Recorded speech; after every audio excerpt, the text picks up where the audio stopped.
Good afternoon, everyone. Welcome to Symposium 5, which is entitled Emerging Topics in CF Lung Disease.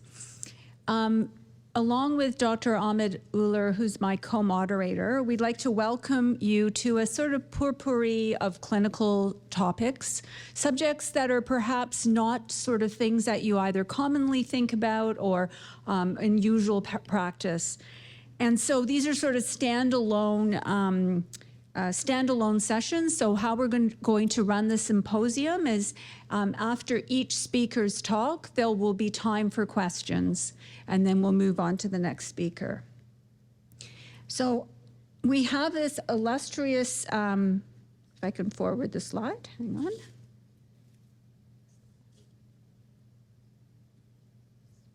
We had this. We might be stopping the topic right now. On the screen here? Yeah, we'll do it. Okay. There we go. So we have a very illustrious group of faculty speaking today, and that are all experts in their field. However, I think I should address the elephant in the room, that 3 of the 4 speakers are actually from north of the Canada-US border. And that might be a bit of a bias, you might say, but however, I'd like you to think about this being an international faculty. We start with Dr. Brad Kwan, who is based in Vancouver, but did spend time training in research in Seattle. We follow next with Dr. Ann Stevenson, who is a leader in the international harmonization of the data registry, so she comes sort of with an international scope. John Koff, of course, is American, so rounds out the list. And finally, in spite of Dr. Ratchin spending about 2 decades in Toronto as a CF physician and researcher, the Europeans still consider him European. So I think we can say we have a truly international selection of faculty, and I think that will lead to a very interesting session. So without further ado, I'd like to invite Dr. Kwan to the stage. Dr. Kwan is an associate professor of medicine and a respirologist specializing in CF, as well as a scientist in CF. And with his interest in biomarkers, we're looking forward to his insights in the role of biologics in managing the CF asthma overlap syndrome.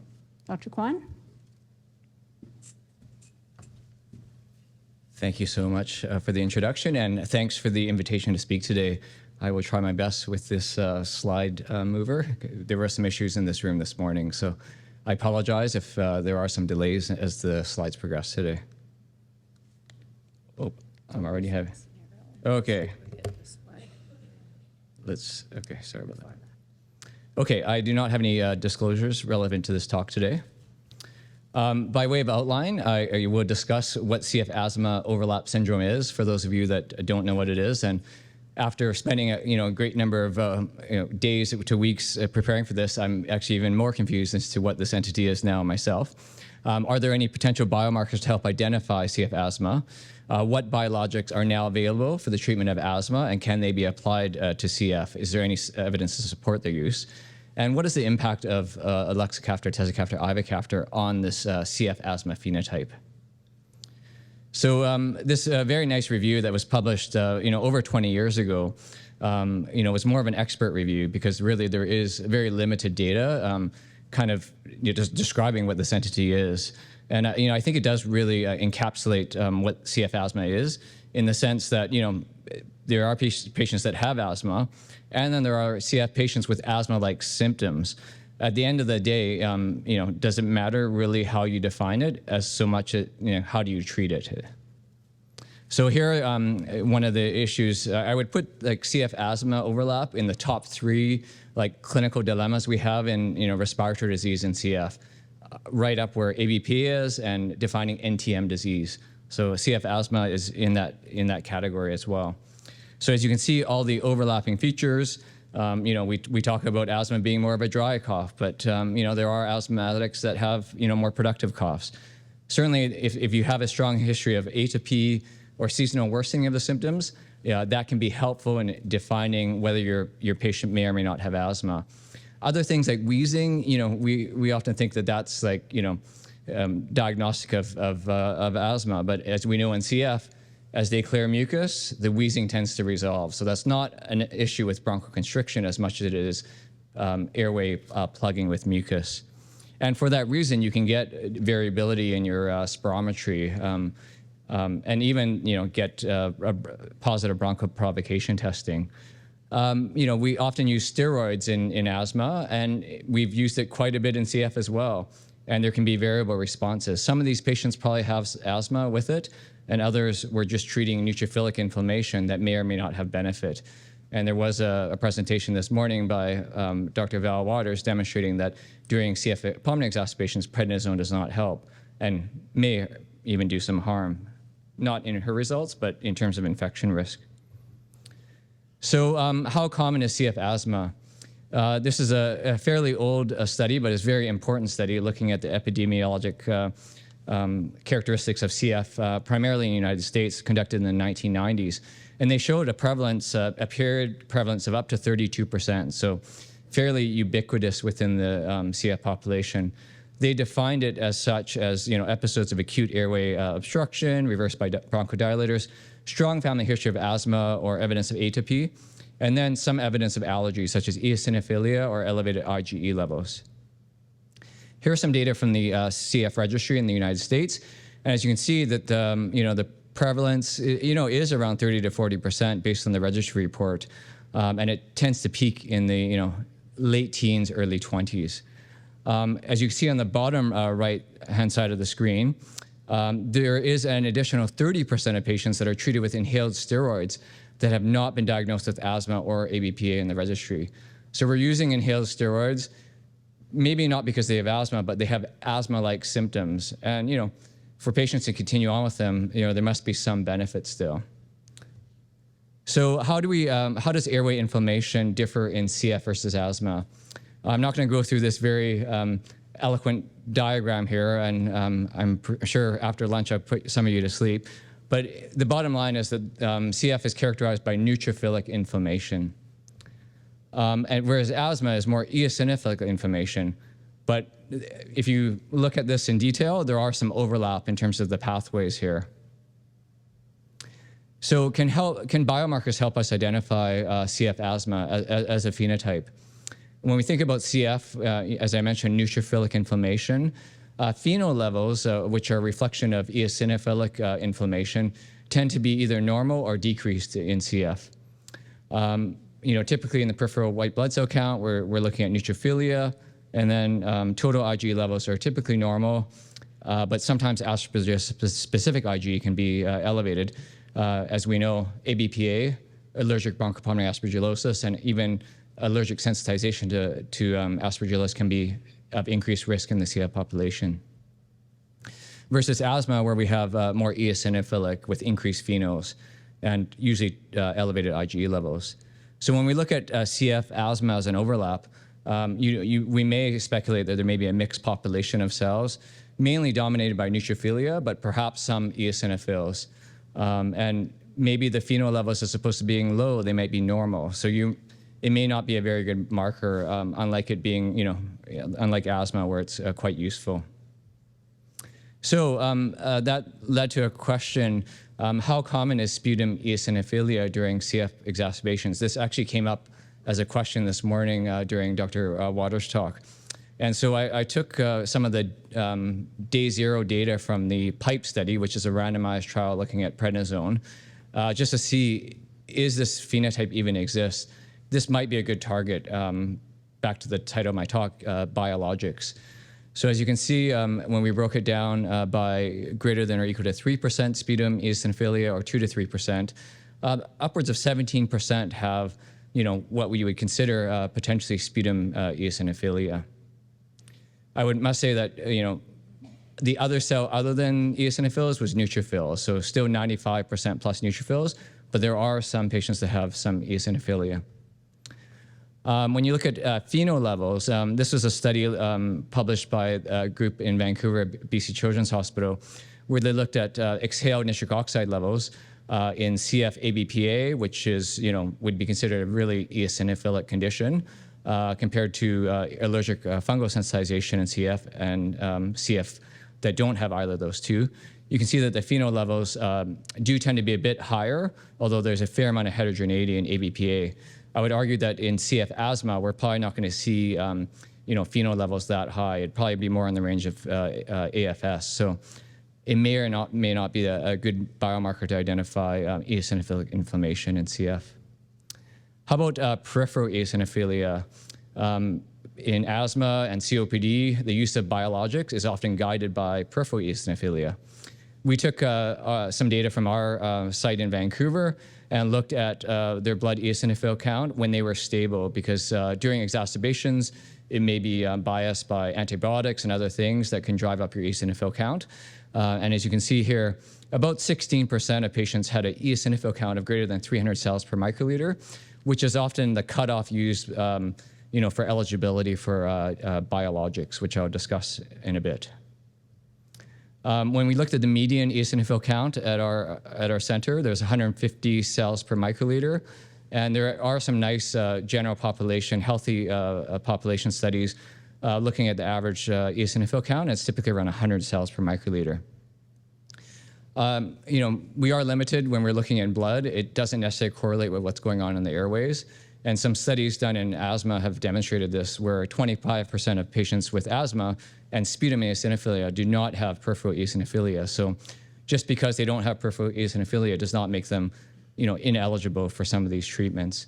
And vice versa, 7% with peripheral eosinophilia do not have sputum eosinophilia. You have to question the specificity of that finding in terms of whether that reflects, something going on in the airways versus somewhere else in the body. So I guess getting to the heart of the matter is, does it really matter if they have eosinophilia? What impact does that have on their clinical outcomes? And as you can see on this graph done by Dana Albin and her group in Virginia, where they looked at peripheral eosinophil count and the risk of exacerbations, you can see that as your eosinophil count, as you have more frequent exacerbations, your eosinophil count peripherally tends to be a bit higher. We looked at that with the same study I just referenced on the prior slide. We didn't see a difference in the rate of lung function decline or risk of pulmonary exacerbations, but we had a symptom diary where we looked at their symptoms as part of the CF respiratory symptom diary, the CRIS score.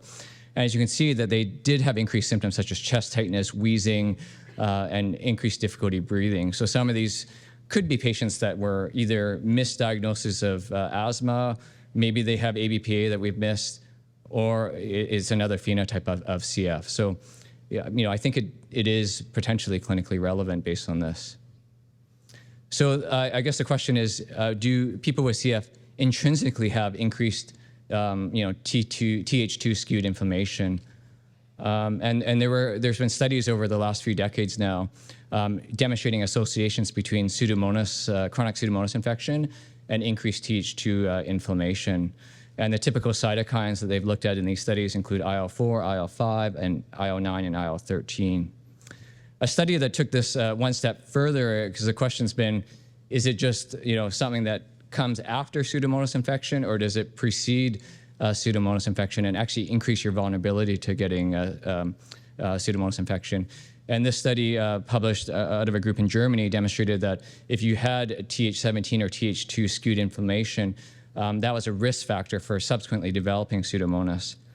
A very recent study published in the Blue Journal earlier this year really does get back to, is this an issue with CFTR dysfunction leading to this? And it's the nicest study I've seen so far, where they showed in mice models and in human bronchial epithelial cells that when you knock down CFTR function, you actually get reduction in a NADPH oxidase known as DUOX1, and that increases IL-33 levels, which is one of the key alarmins that triggers a Th2 inflammatory response.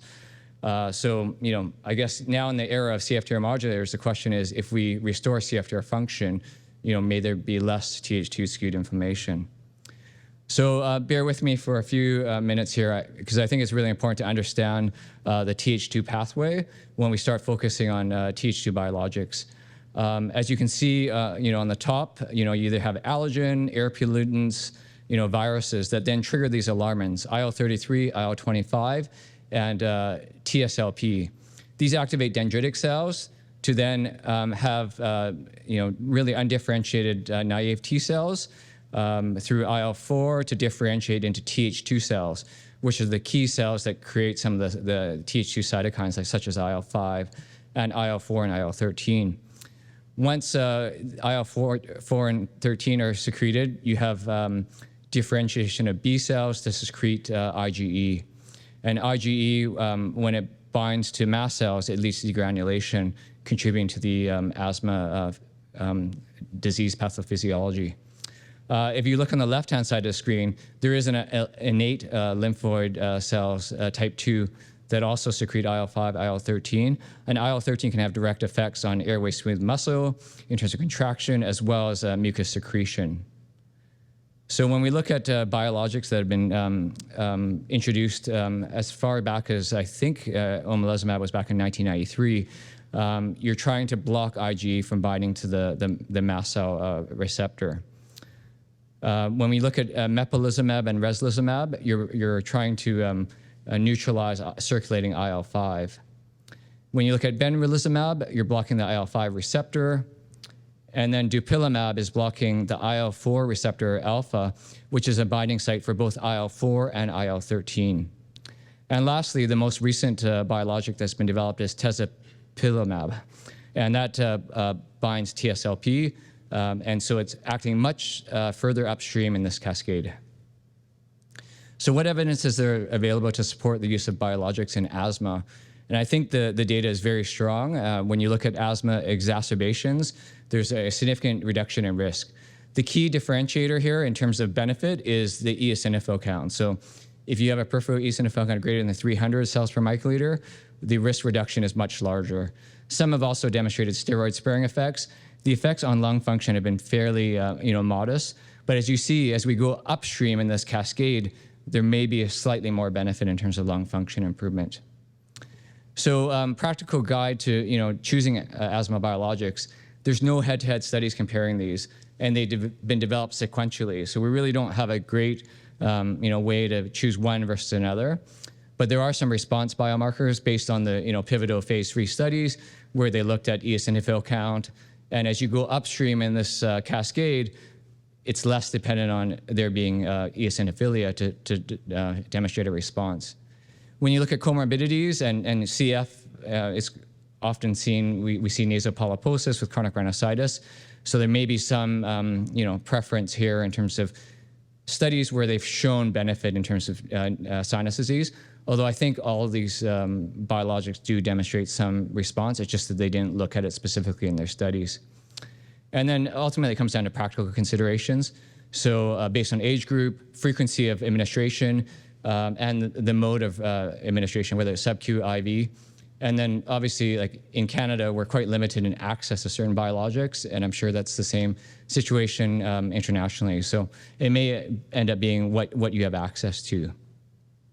So when to consider using a biologic in CF, if you're convinced your patient has asthma, and I mentioned earlier that it's quite blurry, so all the power to you if you are able to identify these patients. But typically you're looking for patients that have uncontrolled asthmatic symptoms with frequent asthma exacerbations despite maximal inhaled therapies. And that includes being adherent with their therapies. That's a big issue is, they don't take their inhaled steroids because of, either the cost of the inhalers themselves. Ideally, you'd also identify eosinophilic or allergic biomarkers, and then they often need oral steroids. In CF, this is all off-label kind of discussion here, but there are recurrent pulmonary exacerbations where we know our patients only respond when they have, steroids adding on top of antibiotics. Whether we're treating eosinophilic inflammation or neutrophilic inflammation in that situation, it's unclear. Or whether they have recurrent episodes of ABPA or sinusitis, often also responsive to steroids. And you need to probably demonstrate some evidence of eosinophilia or allergic biomarkers. So what evidence is there to support use of any of these biologics in CF?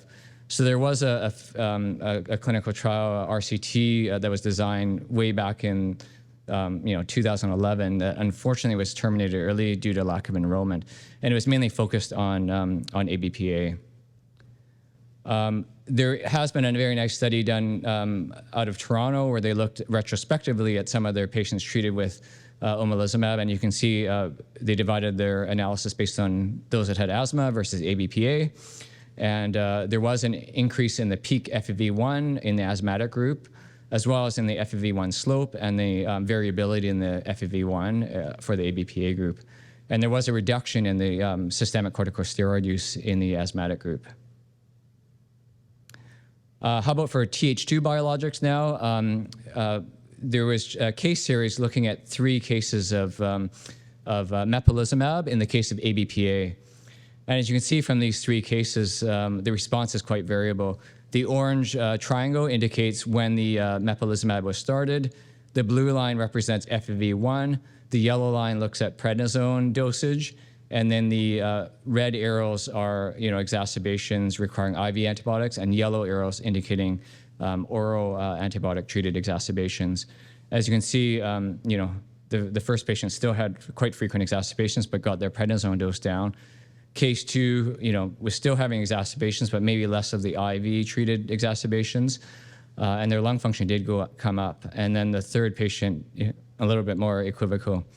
But I should note that patients 1 and 2 in this study actually was started Symdeko at the same time as mepolizumab, so the results are likely confounded by this.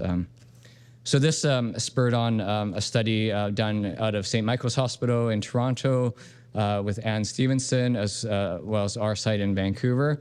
And the genesis of all this actually was when Dr. Tellis visited Vancouver about 5 years ago. And, we started talking about, do you have any patients on biologics? And Dr. Tellis was like, yeah, we have 20 or 30 patients at that point in time, which thought it would be a good time to then combine this data. Sorry, the outcomes we looked at here was FEV1, steroid dosing, and exacerbations in the 1 year pre and post biologic. And here's the 38 patients that were included in this retrospective analysis. You can see that mostly adults, more in Toronto than Vancouver, and basically characteristics you would expect. In terms of underlying phenotype, 42% had asthma, 8% had pure ABPA, and 50% had both. And when you look at the lung function, this tended to be a moderate severe group. Only 1 patient in the study was on a CFTR modulator. And actually during the 1 year follow-up, there was actually no patients started on modulator because this retrospective study went back to 2017, and the access to modulators was quite poor in Canada during that time. 16% were also on anti-IgE therapy at the same time as a Th2 biologic. And yeah, those are the 2 biologics that were mainly included in the study, was mepolizumab and benralizumab, so targeting IL-5. So when you look at the lung function at baseline versus 1 year, you see that it improves overall from 51% to 58%, which was actually a bigger response than I would have anticipated. The N here is 26 because we needed patients that had at least 1 year of biologic data. Some patients did not have adequate follow time or stopped their biologic prior. So there could be some, selection bias there.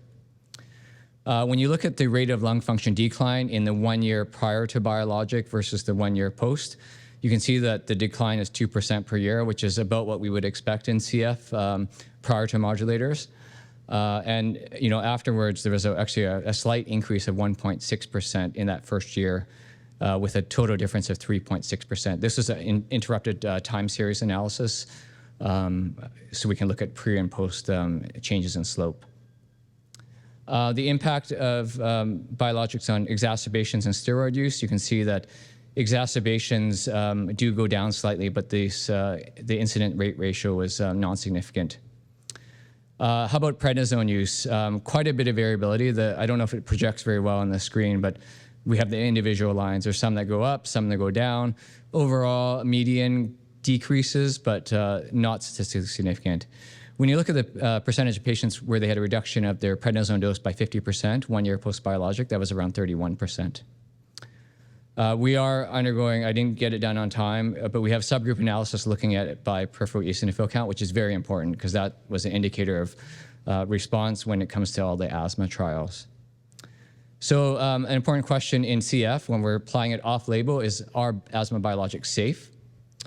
There are a bunch of systematic reviews that have looked at this question in particular. And when we start looking at biologics, and as we go higher up in the Th2 pathway, are we knocking down systems that may be very important in terms of resolving tissue damage or inflammation? And it may be very different in CF compared to asthma in that regard. So we obviously don't have that data in CF, but here in asthma, the main reactions you're looking at is anaphylaxis related to the injection. There can be hypersensitivity reactions that are not immediate. There is rare reporting of herpes zoster, and that's actually in the product monograph for mepolizumab. So consider, maybe vaccinating your patients against shingles before you start them on a Th2 biologic. There's a very nice study published out of the Blue Journal just actually a few months ago looking at the risk of parasitic infections. And they looked at the WHO Global Safety Database. It's called VigiBase. 80,000 patients worldwide started on biologics. And some of them are from countries that would be more endemic for parasitic infections, such as South America or Asia. And only benralizumab had a slightly increased risk for parasitic infection at 0.2%, compared to a background rate of 0.02%.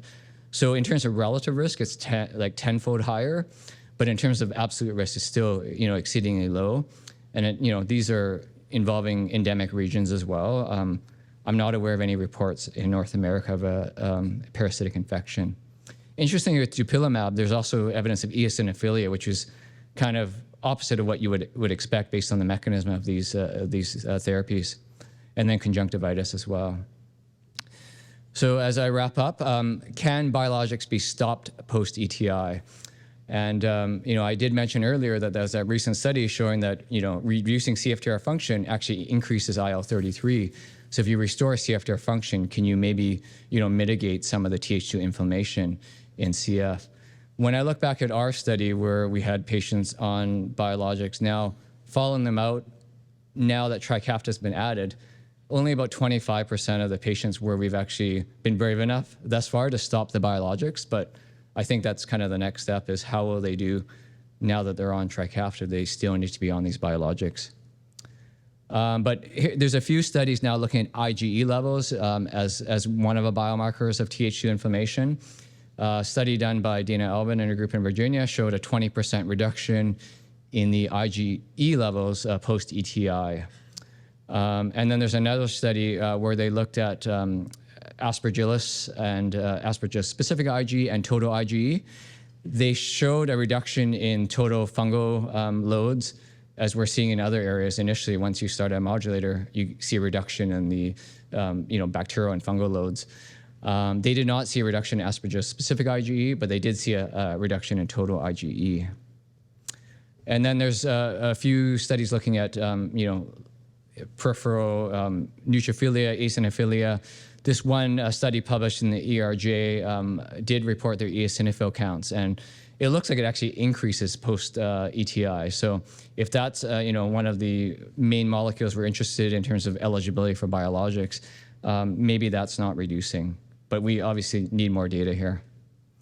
So in conclusion, I hope I've kind of demonstrated that CF asthma overlap is very challenging to define, but perhaps we can rely a bit more on biomarkers to identify, I guess, these treatable traits. And I think there is some evidence that they may have worse outcomes. Biologics are very effective at targeting asthma, but we certainly need stronger evidence in CF to make sure that it's safe. And so, hopefully further research will spur on better, more evidence-based treatment recommendations. So with that, I'm happy to take any questions you may have.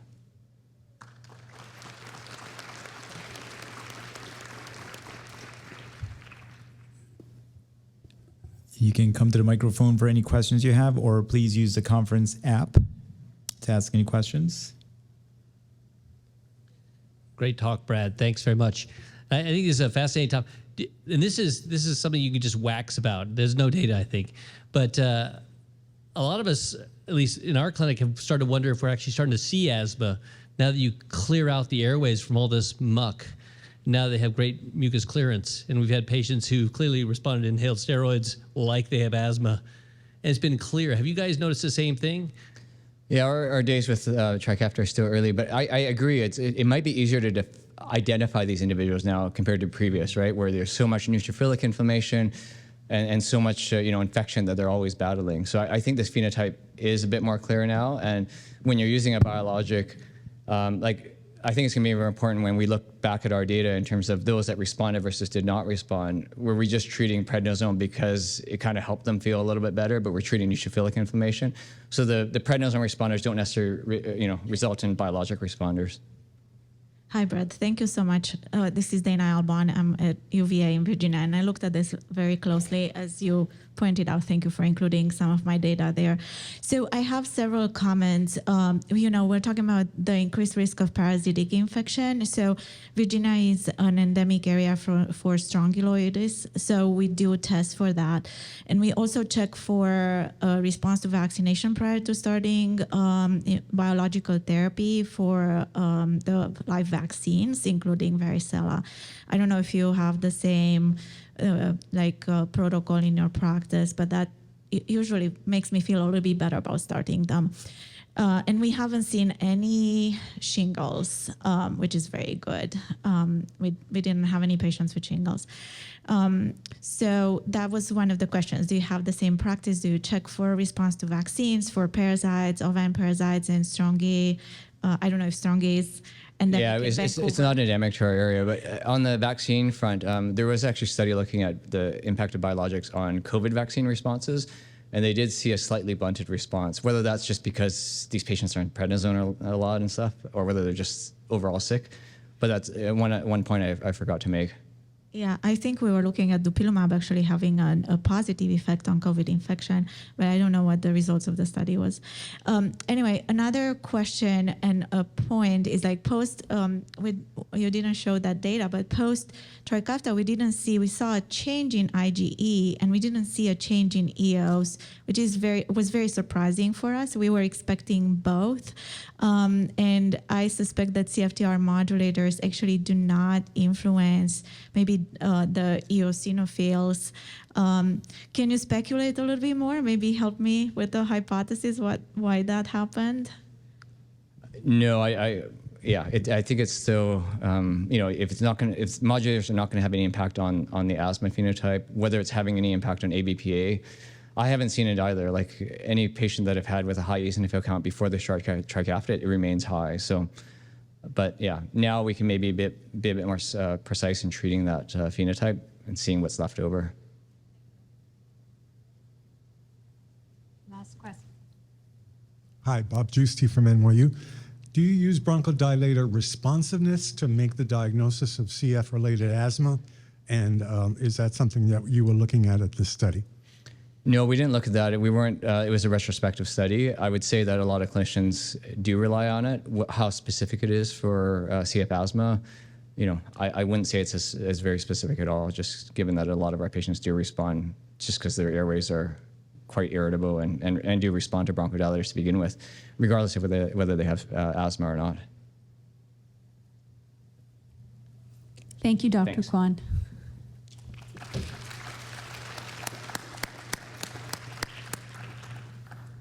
So our next speaker is Dr. Ann Stevenson. Dr. Stevenson is a clinician and researcher at the Toronto Adult CF Centre, and she's the medical director of the CF Canada Patient Data Registry. And today she's going to talk about the impact of COVID-19 on lung health.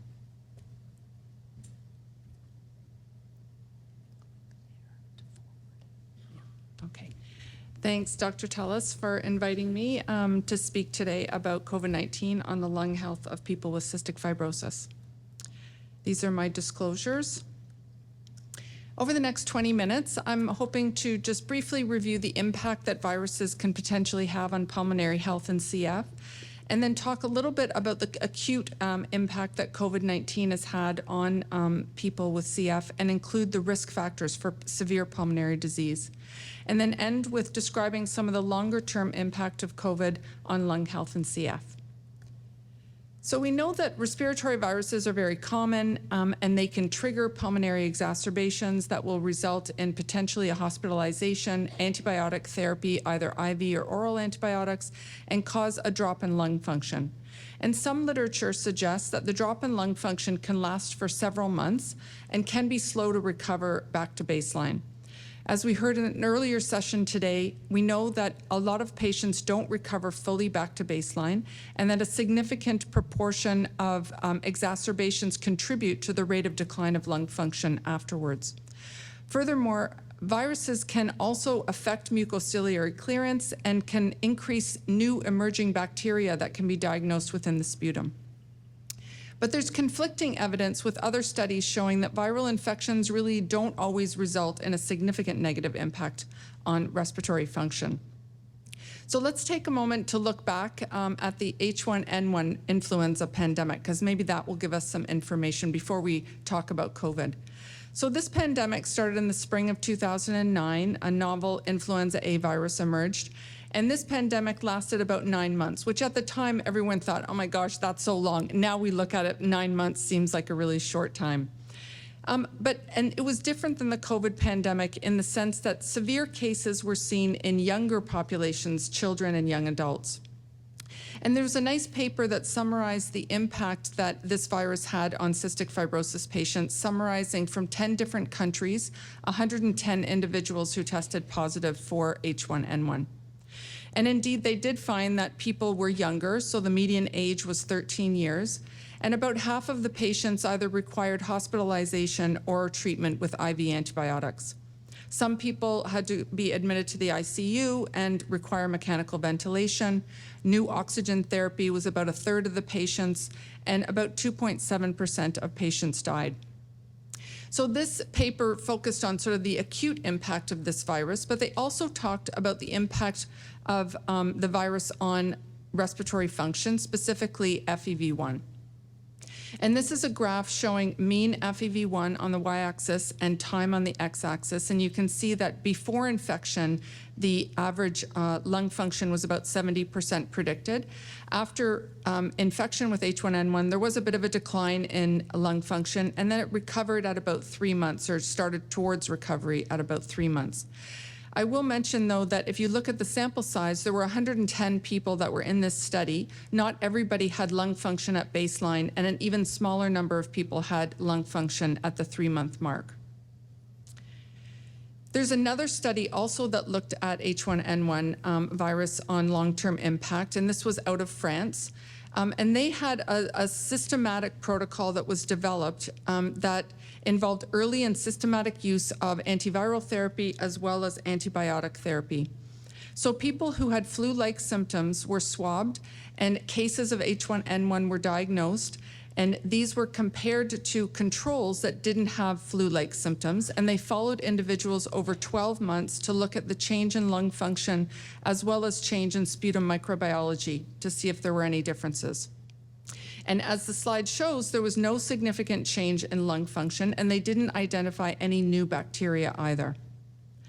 Now, as I mentioned, the COVID pandemic is different in some ways in that it lasted a lot longer, and it seemed to infect the older population and have more of a severe effect on the older population. We now know over the last 3 years that the disease spectrum is wide. Some people are completely asymptomatic. Other people are very symptomatic, requiring hospitalization and even death. Of course, for the CF community at the beginning of this pandemic, everybody was very worried about what this would do to the lung health of people with CF. And initially, there were letters and case reports that were published. There were national experiences that were also published initially out of France and Spain, with small numbers of individuals having COVID infection, and then expanded to the European experience, where there was 130 individuals that were summarized in an article in 2020. And I've been lucky enough to be involved in an international group that has been looking at this across multiple countries. And there's been several publications from this group and others that have been summarized in a systematic review that was recently published in 2022. There's been 2 systematic reviews, one in 2021 and one in 2022. The emerging themes from these papers in this review were that the majority of patients are symptomatic. So they may have symptoms that are suggestive of a CF pulmonary exacerbation, but they also might have additional viral infectious symptoms, but most of them were symptomatic. In terms of hospitalization, that varied between 20 and 60%, and it seemed to be increased if someone was post-transplant. And thankfully, the mortality associated with infection was a lot lower than was initially feared. In the non-transplant population, it was estimated around 1.8 to 3%, and in the transplant population, it was significantly higher. This latest review in 2022 was nice in the sense that there was a table that summarized the factors that were looked at across several different papers. And you can see also on the left-hand slide, the column at the very left shows the number of patients that were included in these papers. And there were risk factors that were looked at: lung function, the development of diabetes, being underweight, transplantation. All of these were identified as factors that increase the risk of severe outcomes, which typically was defined as a hospital admission or hospital admission requiring oxygen therapy. Protective factors were also identified in two different papers. CFTR modulators were seen to have a protective effect, as well as the use of Dornase alpha. Now, that was looking sort of at the acute impact of this virus on lung health. But what about longer-term outcomes? There was a paper published using Italian data in 2022, and this paper also looked at the acute impact as well. It was actually in the systematic review that I previously showed. But in addition, they examined the clinical course of lung function pre-infection and as well post-infection. And the median time between those two measurements was about 61 days. And you can see on the slide, the pre-infection FEV1 was 85% predicted, and post-infection FEV1 was 83% predicted. And this was not statistically significant, and also clinically would not be considered an important change. Now, they also looked at several different subgroups. So this is a forest plot, which you can see. You don't need to really focus too much on all of the variables, but you can see based on the forest plot that there were no significant differences whether they were looking at these subgroups or not. Except for lung function, there was a bit of a signal in those with low lung function. In conclusion, the authors concluded that most patients infected with this virus do not experience a deterioration in lung function. Now, that was after a relatively short period of time. What about a longer duration of time? So this is another paper that came out of Italy that looked at 6-month outcomes. And they enrolled patients who had flu-like symptoms, swabbed them, and categorized them into COVID-positive patients or COVID-negative infections. And then they followed for 6 months, looking at lung function, hospitalizations, radiographic changes, and microbiology to see if there was a difference between the two groups. And on this slide, we see the outcomes of these 4 measures. So the top shows a CT scan, an example of a CT scan that had infiltrates initially, and by 6 months, these had resolved. The cumulative probability of a pulmonary exacerbation between COVID-positive patients and negative patients was similar. And at the bottom left is the lung function, FEV1 at baseline and 6 months after infection. And the difference between COVID-positive and negative patients was negligible, and even the change within the COVID-positive group was very small, so 0.3% predicted.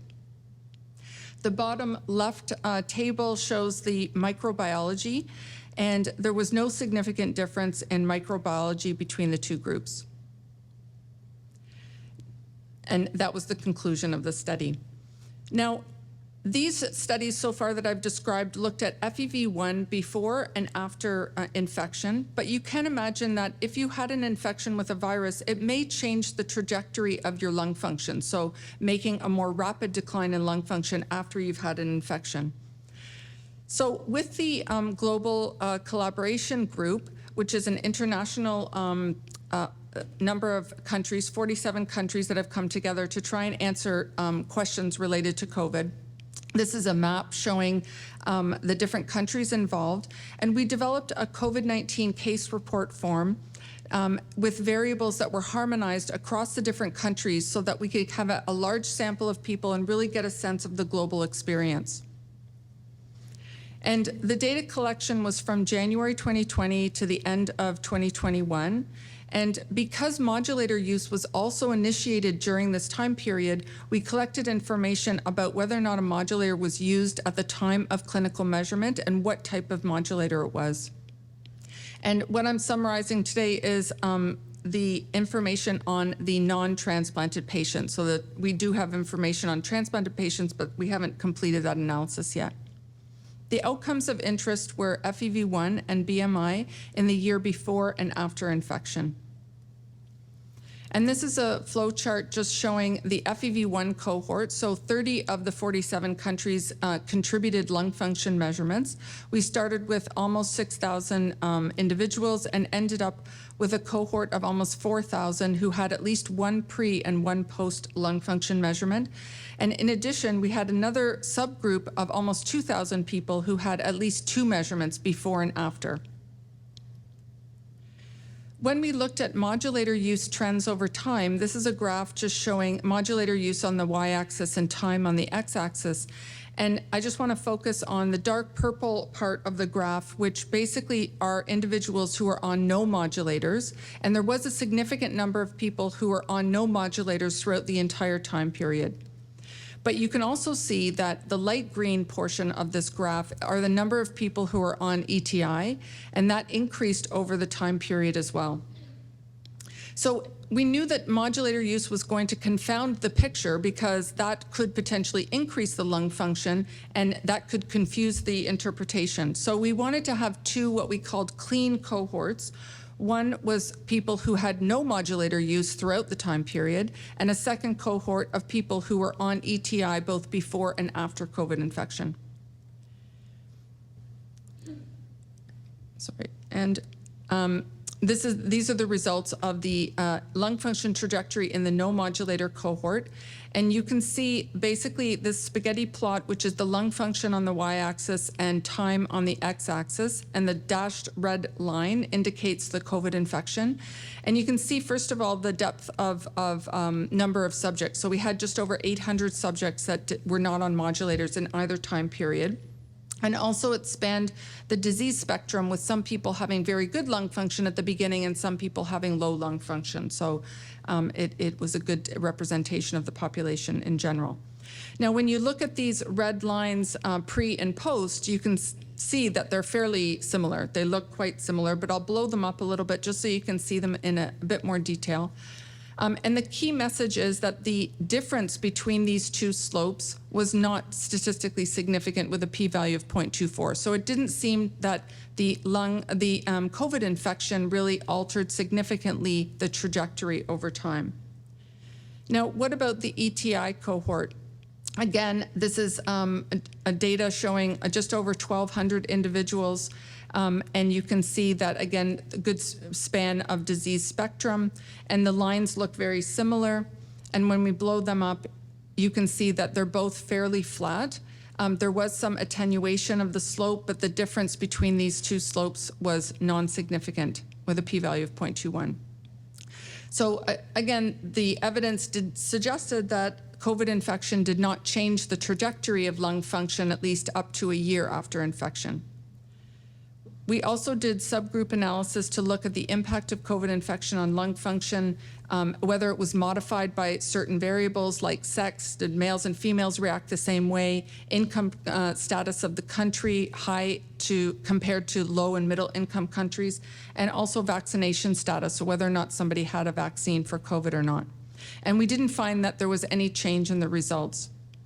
We also looked at those individuals who had 2 or more lung function measurements before and after COVID infection, and again, the results were consistent. So in conclusion, for this study, there didn't seem to be evidence that COVID infection negatively impacted the trajectory of lung function, so that's good news.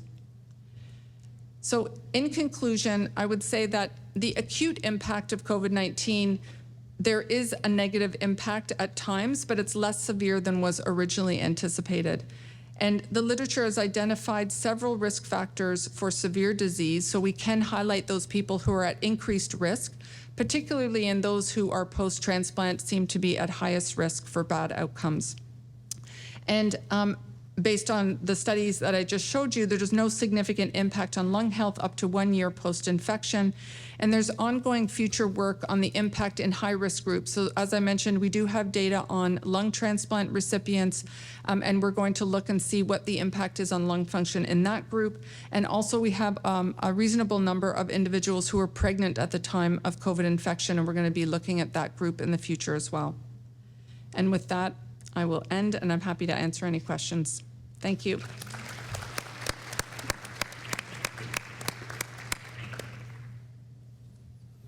Thank you, Dr. Stevenson, for a great summary. It's very reassuring data. We would have been happy to have had that at the beginning of the pandemic. If people would like to ask questions, please come up to the mic. Just maybe to start things off, you were looking at gender and socioeconomic status as perhaps affecting the results and not showing a difference. What about people who got infected early in the pandemic versus later on in the pandemic when perhaps there might have been some natural immunity or the variants themselves were different? Mm-hmm. Yeah, I mean, the variants, we did have waves. I didn't show this graph, but there were nice waves that corresponded to the different variants, although we didn't have the variant information in the data collection, so we couldn't look specifically at that.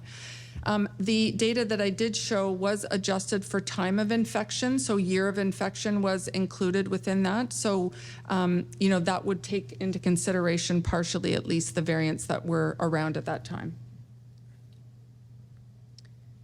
Thank you so much for this insightful talk. I am curious if I know that you had acknowledged the use of pulmozyme. I was curious also if you had any data on whether these patients were currently using hypertonic sodium chloride. The University of Sao Paulo in Brazil posted a journal back in 2021 that the use of nebulized hypertonic sodium chloride could actually stop viral replication by 88%. And so I'm curious if that is part of the reason why our CFers didn't seem to have such a huge impact, because a large, population of the CF patients are on sodium chloride, or if that's just an anomaly. Right. We did collect additional data on therapies, certain specific therapies. There was some missing data within that, depending on the country that submitted the information. So we haven't looked at that in any great detail, but we do have that information also along with some of the treatments that were given for COVID-19 infection, antiviral therapy, steroid therapy, things like that.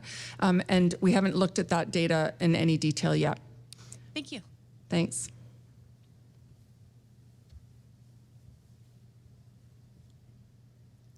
All right, there's no more questions. Thank you, Dr. Stevenson. Thank you.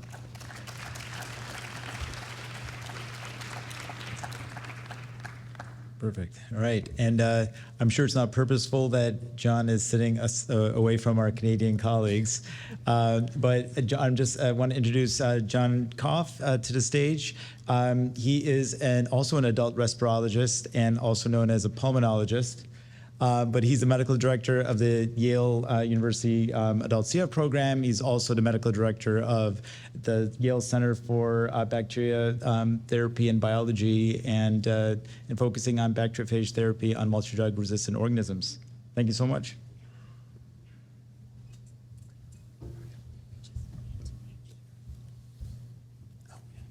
Okay. Oh, so it's backwards. All right. Wonderful. Well, thank you very much for the introduction and the invitation. So I'm obviously going to be speaking about bacteriophage therapy. There were some fantastic poster and other sessions. So what I'm trying to do here is give a snapshot of kind of where we are with phage therapy, and then focus in on a couple specific areas, which I'll talk about. From a disclosure perspective, I don't have any financial disclosures, but anytime that I speak about anything that Yale has done for phage therapy, I like to just let you know that we as an institution, are licensing intellectual property to a company called Felix Biotechnology. I'm also the primary investigator on a trial called S05, which is one of the clinical trials that I'll be speaking about in terms of phage therapy, and then part of the TDN and PI for the TDN piece of the biomics trial.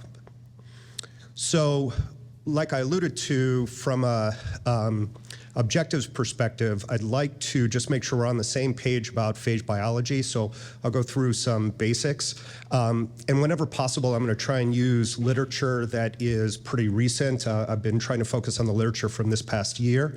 And then I'd like to really talk about how bacteriophage and phage therapy came about, so a little bit of a historical perspective, and then kind of where we are, with then a focus on the clinical trials, because that's really the exciting part, I think, of what's going on, with then this idea of transitioning to patients that don't have access to clinical trials. What is the process? What are the hurdles for some of that process, so that you can get kind of a snapshot of how that works, and happy to address any questions about that. So when we think about bacteriophages, these are viruses that are specific to bacteria. First discovered by Dr. Twort in England in 1915. So he saw that if you elute out the supernatants from bacteria, they were able to kill other bacteria. So this idea that there's a product that was being produced. And so that got to the idea of bacteriophages. And actually then subsequently, Dr. Jarel, French-Canadian, so this little competition that you've been alluding to, actually described the word bacteriophages, so as bacteria eaters, and then went on to do experiments, actually isolating and then trying to treat patients, which came to be bacteriophage therapy.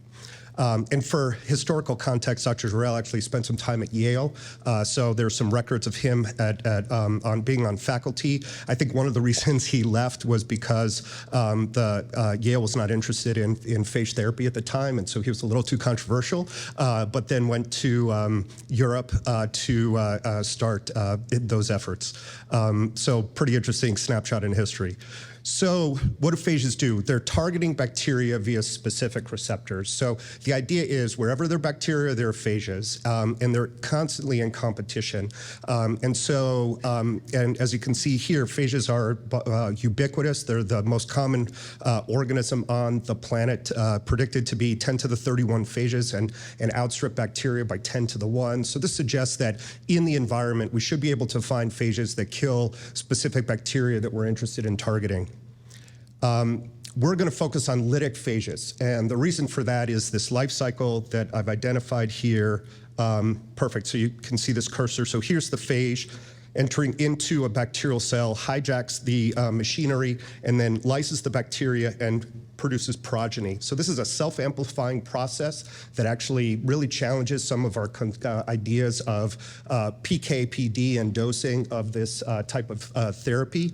But in addition, there's there's a decrease in the ability of these phages to transmit any type of genetic information to bacteria so that it could increase virulence. And that's a common strategy that lysogenic phages use to increase virulence of their host bacteria. So we want to stay away from that for human therapy.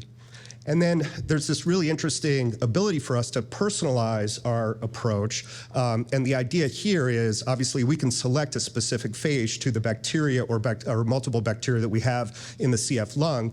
And so this is giving you kind of an example of a lawn of Pseudomonas that's plated.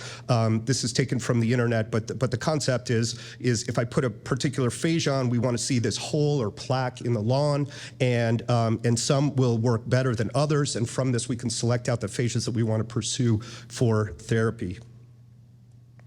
So this year, some really cool imaging for the phage biologists. On the left is this cryo-EM structure of a particular Pseudomonas bacteriophage that was shown to be effective in killing Pseudomonas from a CF patient.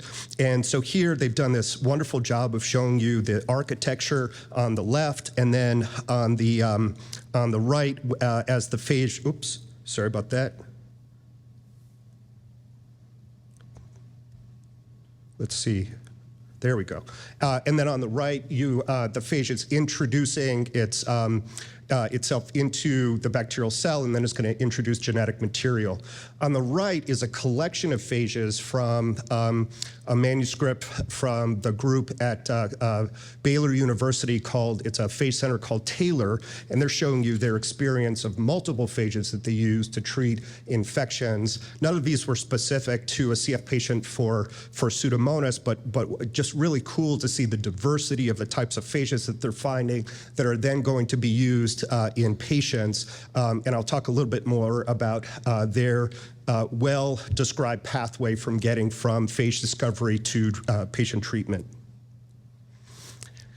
One other interesting characteristic for phage biology that I think is really relevant to CF is the ability of phages to produce some enzymes that allow for some disruption of biofilm, which is obviously a complication for Pseudomonas infections and other of our chronic infections in the CF lung. In addition, a description that phages have this ability to survive on mucus while they're kind of waiting for bacteria. They do the same thing in the biofilm also. They wait for the bacteria to sample the environment, and in doing so, they can then infect the bacteria, replicate, produce multiple progeny, and try and insert themselves into the biofilm. And this cartoon here shows that. So this is kind of a classic description of how biofilm is developed. And then if you add into the cartoon bacteriophages here in the red, you can see that they're able to disrupt into the biofilm. And what's really interesting is the bacteria at the bottom here are considered these persister cells that are really becoming dormant. And that's always kind of the challenge for us when we disrupt biofilm, even with antibiotics. These persister cells stay there. But what's interesting about bacteriophages, they'll actually infect those cells and also stay dormant until those persister cells become reactivate themselves and go through an oxidative, more of an oxidative metabolism. And when that happens, the phages then also awaken with the bacteria and kill that bacteria. So the potential to really disrupt biofilm and these pockets of persistent infections becomes something that phage therapy might be better at than our conventional use of antibiotics. So then how did phage therapy come about? It was just this great idea that the enemy of my enemy is my friend. And so Dr. Jarrell, again, is one of those scientists who gave himself phage preparations, which was not without risk at that time because of purification standards, and did that before then treating additional patients, mostly focusing on secretory diarrheas, which were a huge issue in the early 1900s and especially around World War I. He left Yale to go to Tbilisi, Georgia, which was one of the big centers for phage therapy at the time, and worked with Dr. Eliava. The Eliava Institute exists to this day, is over here on the right, and is a center for phage biology that's been in existence since 1923, not named after Dr. Eliava. And if you look in the literature, I was able to find references to about 400,000 cases of phage therapy in literature that was translated from Russian into English, or studies from Russian that were summarized in English. One of the issues here is obviously getting access to all of the data, concerns about how the purification techniques may have been needed to improve in terms of decreased risk, efficacy endpoints.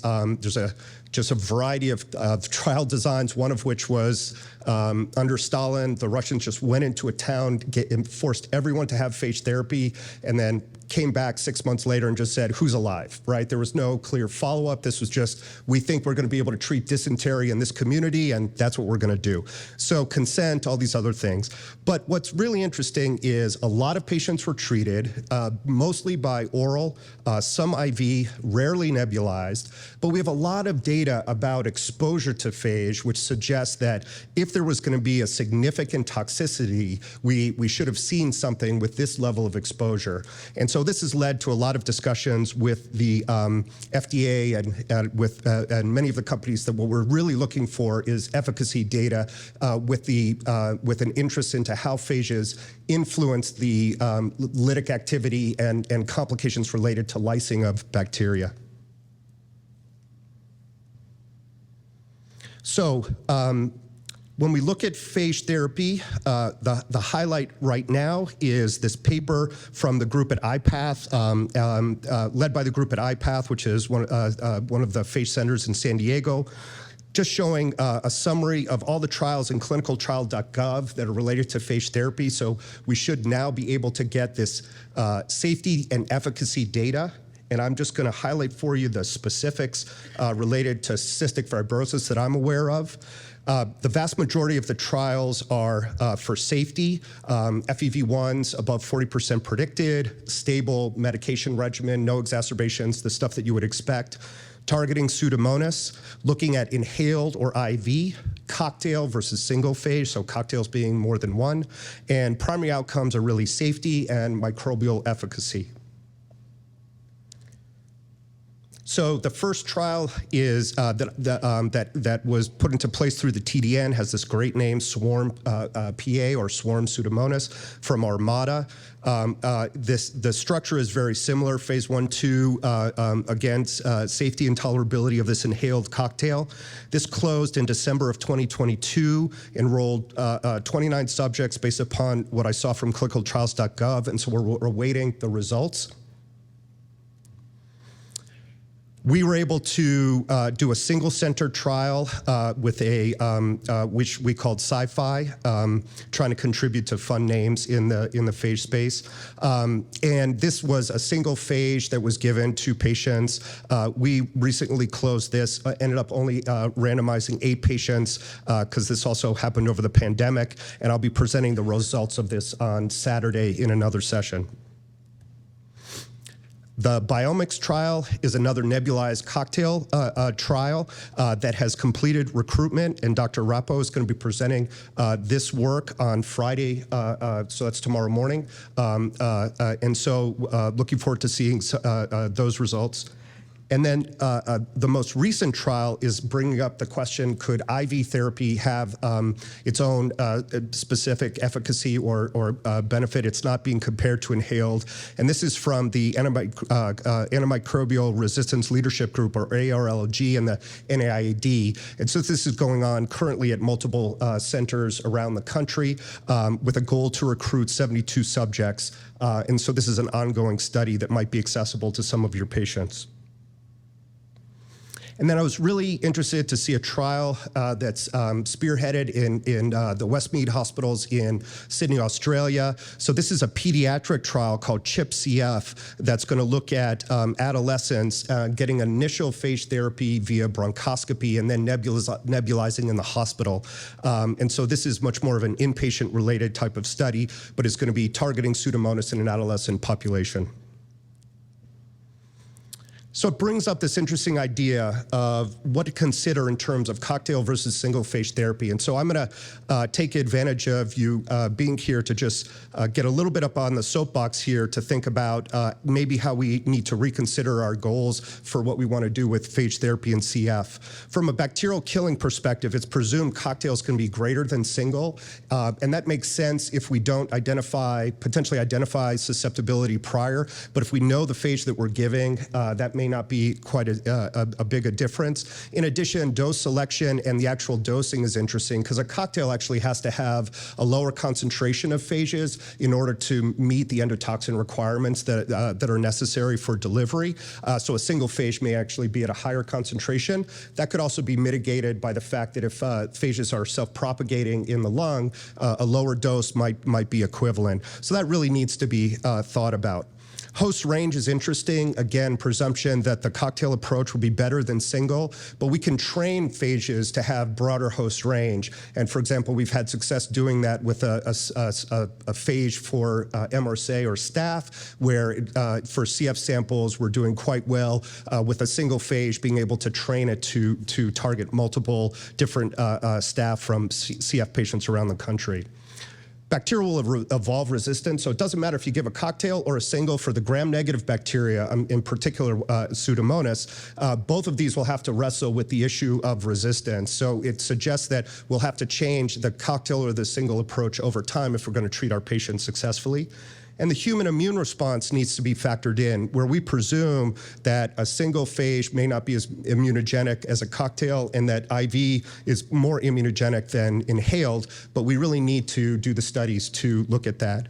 But what I'd highlight for you is the consideration that if we have chronic Pseudomonas infection in the setting of structural bronchiectasis, where we're unlikely to eradicate Pseudomonas from the lungs of our patients, we may really have to think differently about what to do in an acute exacerbation versus chronic therapy in terms of our phage strategy approach.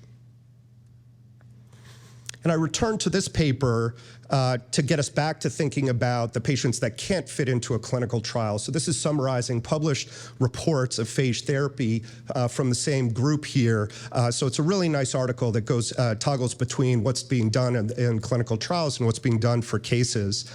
Pulmonary infections was the number two reported, number of cases that are published. There's obviously a selection bias because I'm sure there are cases out there that have not been published because they were not wildly successful.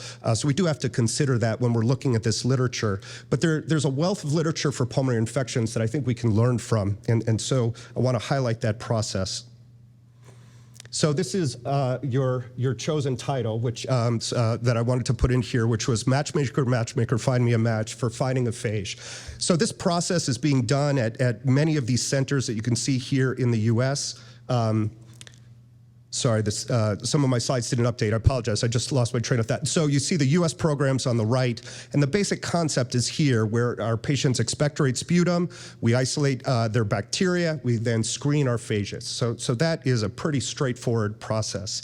I want to move to the Taylor group because they published this really nice paper this year looking at this organized pipeline approach, which includes the timing and the complexity of all the different steps. And this is too busy for me to go through, but the basic idea is there's an initial assessment that they highlight where we need to think about how we have a patient to consider, how do we find the phage? But the formulation is really complicated in terms of a variety of characteristics. There are some places where they're sequencing the phage at multiple steps to make sure that the phage that we have is the one that we're using to move forward. Purification, outsourcing some of that to make sure that we meet and match all of the FDA requirements. And so you can see that that is really packed into this timeline. And then you can see here the treatment approach. Most of these cases were for sepsis, so it was much longer treatments with IV phages rather than a shorter course that you can imagine in different settings. So when you think about this compassionate type of treatment, there are going to be upsides and downsides or negatives. So for our patients that don't have access to a clinical trial, the upside here is with an FDA EIND and IRB approval, we can get patients access, potentially get them access to phage therapy with the complicated paradigm that I just showed you. The negatives are that these are single cases, so we don't really have a comparator group. So this is we're not getting any data from entering into any type of randomized clinical trial. The time delays can be massive and really affect the ability of us to treat our patients at the appropriate time, although there may be some advantages of having like phage prepared and purified, and if that works for a particular bacteria, then using it, and that can streamline the strategy. But delays related to MTAs, FDA approval, and IRB cannot be minimized. And then there's no financial model for this. So different places are approaching this in different ways, and we just don't have a good construct in terms of how to offer this consistently to our patients in need. And I think with that, I'll suggest to you that this is kind of the area where we can take an opportunity and brainstorm within the CF community about whether or not we want to take on this challenge to try and more uniformly provide phage therapy in the compassionate setting for our patients compared to the clinical trials, which are really working their way through stable patients who will then be better defined as we move into the subsequent phases of that approach. And with that, I'm just going to thank the folks at our center, Phage Center, and my colleagues for helping me with thinking about how to present the discussion on phage biology and what we're doing with phage therapy. So thank you. Thank you. Thank you so much. And please come up to the microphone and also use the app. No one's using the app to ask any questions. But I was just going to start things off by, it was about 18 years ago that, and because I always learn something new every time you speak, but 18 years ago, my mentor asked me to consider phage therapy, but I was deterred by all the Russian literature that was on there. But based on your Stalin's safety data and the impact on the biofilm that you showed us, which is something I just learned, any idea of like a non-specific sort of cocktail of phage to deliver as a mucolytic, chronically in patients? Yeah, that's a great idea. I think non-specifically, no, because bacteria do such a good job of evolving resistance to the phages. So one of the reasons that we're thinking that a long-term strategy might be useful for our patients is because if you can treat people longitudinally, you may be able to push their bacterial titers to such a low level that they can really control the infection in ways that may not have been available to them prior to modulators. But certainly with the modulators, you can see a wonderful synergistic effect to try and control those infections. And I would argue it might be kind of one of those questions about revisiting the EPIC trial, right, to help eradicate, early infections with this type of combination strategy. Right. Yeah, That great was question. actually my other question. Please go ahead. Thanks, Dr. Kopp. This was awesome. I'm glad that this topic is getting a little bit more traction finally. My question is in regard to as you said, the matchmaking process, finding the match. What's the difference in terms of finding a match when it comes to, you had mentioned that there's some ability to sort of train the phages to have broader capabilities. What would be the difference between that versus kind of bioengineering a phage? Is that something that's down the pike and feasible? Yeah, great question. So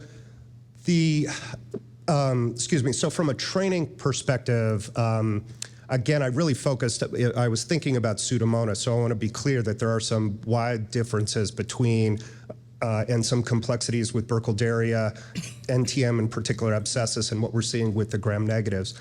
Engineering, I think, is an interesting approach and can offer us the ability to pull something, have something on the shelf that we can then use. You could even train an engineered phage, depending on your goals, against a particular pathogen. So I think it does fit in.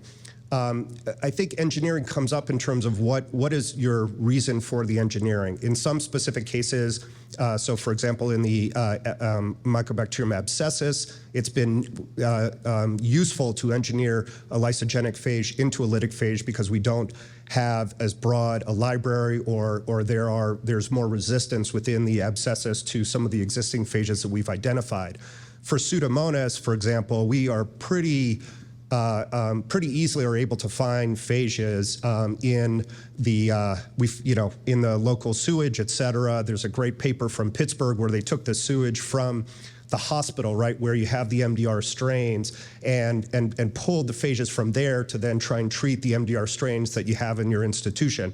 So those ideas, I think, allow for us to find phages, and I'm not sure that the engineering is going to be as necessary in that setting unless there are specific approaches. So one example would be, could you engineer broader host range because you can target an epitope on LPS, for example, that's ubiquitous to Pseudomonas and therefore might work against all Pseudomonas. That's kind of the pie in the sky, that's the dream concept, I think, from an engineering perspective, in addition to making phages more effective at killing. I'm a little less convinced that we need that because when you find a lytic phage, they're lytic, right? So they're very good at killing the bacteria that they're targeting.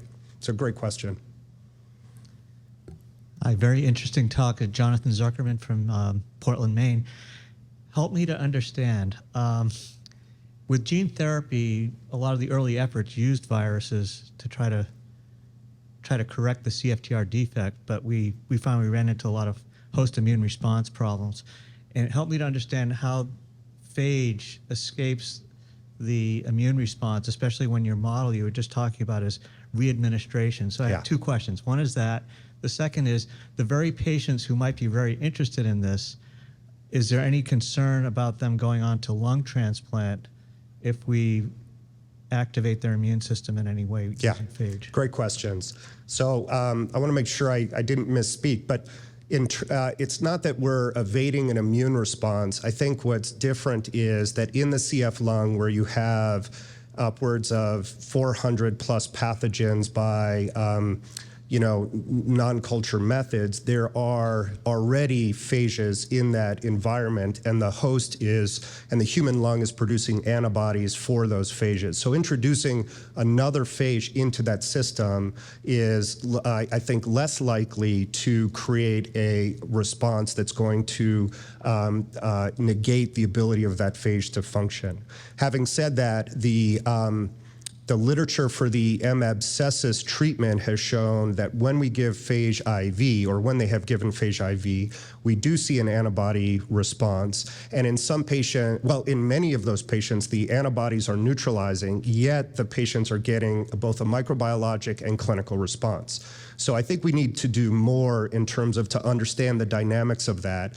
But based upon what we've seen in terms of giving a single patient a single phage over time, there can be an antibody response, but it's not precluding both microbiologic and clinical effectiveness. To your second question, I always have this discussion with my colleagues in transplant, and we've had two kind of approaches. So treating a patient prior to transplant with phage, again, a lot of bacteria in that system, a lot of phages into that system, so we are introducing potentially a higher titer of a single phage. Some programs have put those patients on status 7 so that they're going to wait until the end of phage therapy for transplant. Other programs have just said treat them because we want as little complicating bacteria as possible, and we'll go on to treatment. In addition, there are case reports of patients being treated after transplant with phage therapy without any short-term evidence that it's changed the immune response. But I agree with you, we really need long-term follow-up to get a sense of what could be happening from an immune response in that capacity. However, I would characterize it, if a post-transplant CF patient has Pseudomonas, they have phages for that Pseudomonas. They're just not winning in that battle between phage and bacteria. So I think we're adding into a system that already has this exposure, and so I think we just need to understand if we're pushing something past a tipping point. Go ahead, Dennis. John, excellent talk as usual. The same question that I've asked you before, but I want you, to give your opinion to the audience is, why not concurrently use the phages with antibiotics, like use, the advantages of both to try and hit, the bacteria harder? Yeah, absolutely. It's a great question. So in the clinical trials, these were stable patients who were being treated with phage to ask the question, phage versus placebo. In the vast majority of the published clinical cases that I've reviewed, phages are almost universally given either with antibiotics or just after antibiotics have been used and have not been effective. And so I think there is absolutely a discussion both of what's the best way to set up that treatment regimen, but also the potential for us to understand synergy. And actually some groups have also been able to show some concerns about antagonism in that treatment approach that we have to really keep in our minds as we're thinking about how to set up effective phage therapy. So it's a great point, but I don't think the clinical trials will need to be set up with that approach right now, but I think the compassionate cases, by definition, have to have that type of approach. So it's a wonderful point you're making. Thank you.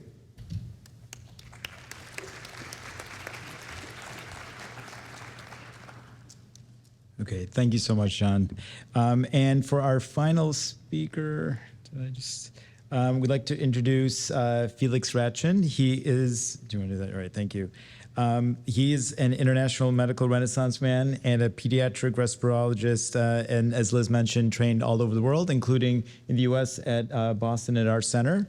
And he's currently a pediatric respirologist at the Hospital for Sick Children and professor of pediatrics at the University of Toronto, and much, much more. And thank you so much for talking to us today at LCI.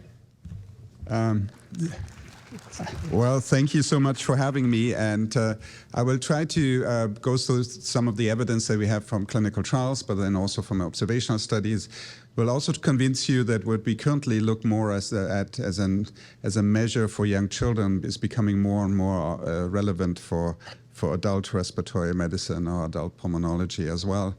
And so let's just go through the problem. And I do not really have a conflict of interest related to this presentation. And unfortunately, I'm not a member of this Felix biotechnology company, which sounds very interesting. And I'm happy you stole my name for it.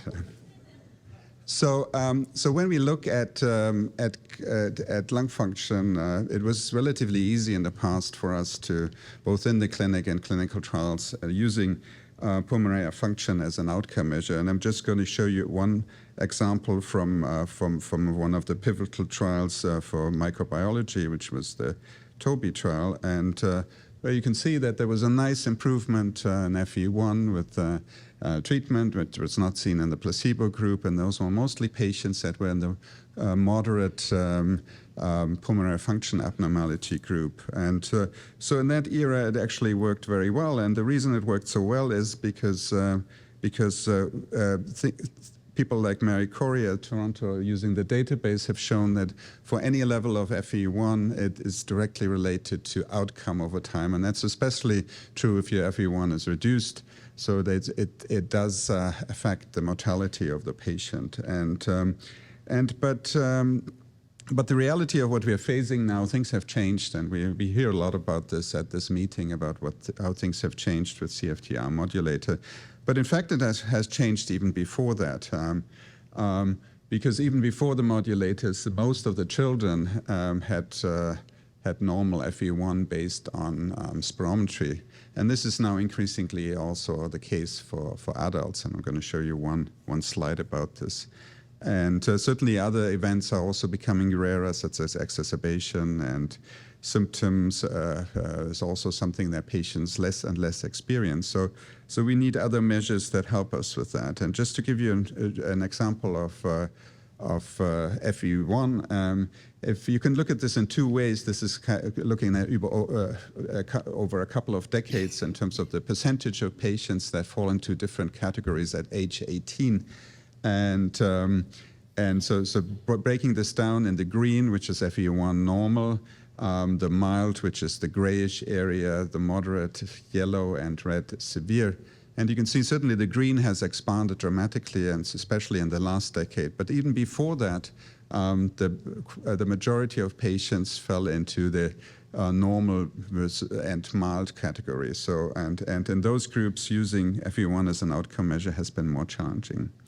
And we certainly have that issue now with the modulators, that improvements will not necessarily be obvious on clinical assessment and spirometry. So if we look at an intervention and we want to see whether it works, that makes it difficult, be it any kind of intervention that you want to do in the clinic. And that's actually been the case, that some of these disease trajectories have been difficult to predict even before highly effective modulators. And the other thing that we really need to figure out is how much disease modifying potentials will these highly effective modulators have. We see these curves of FEV1 not really changing over time in our patient population, but does that mean that they actually have no disease progression? And I think this is an essential question for us to answer. So we need better tools, both for the treatment decisions, but also for tracking patients over time. So in clinical care, that's crucial for helping us to decide whether to start or stop a treatment, and to measure success or failure.